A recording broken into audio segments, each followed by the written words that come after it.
Special নবাবী সেমাই বা মালাই সেমাই বলতে পারেন। যদি বিশেষ দিনে করা, বিশেষ দিনে বা ঈদ উপলক্ষে মেহমান আপ্যায়ন করতে পারেন, তো সেজন্য আমি একটা ফ্রাই প্যানে 2-3 চামচ পরিমাণ ঘি দিয়ে আমি বাদাম আর কিশমিশ গুলি একটু ভেজে নিচ্ছি। হালকা ভাজার পরে আমি উঠিয়ে নিয়ে তারপর আমি ওই ফ্রাই প্যানে আমি 2-3 চামচ পরিমাণ আরো ঘি দিয়ে তারপরে আমি সেমাইটা হালকা হালকা ভাবে অল্প আছে ভেজে নেব।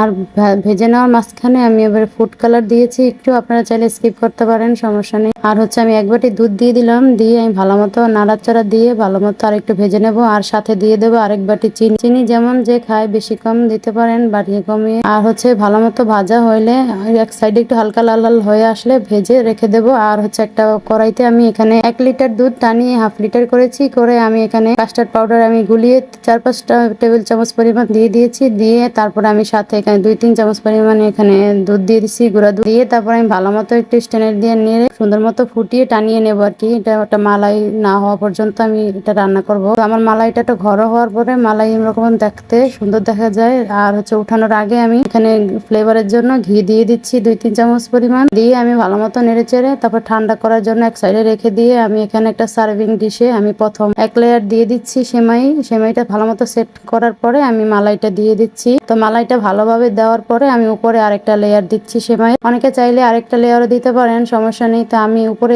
একটা লেয়ারই দেবো। তারপরে আমি সুন্দর মতো স্টেনার দিয়ে ভালো মতো সেট করার পরে আমি কিশমিশ আর বাদামগুলি দিয়ে, সবগুলি বাদাম আর আমি বেবি সুইট দিয়ে আমি সুন্দর মতো এখানে একটু ডেকোর করে নিচ্ছি দেখার সৌন্দর্যের জন্য। দেখতেও এবং খেতেও অনেক সুস্বাদু এবং টেস্ট হয়। তো সবাই ভালো থাকবেন, আল্লাহ হাফেজ।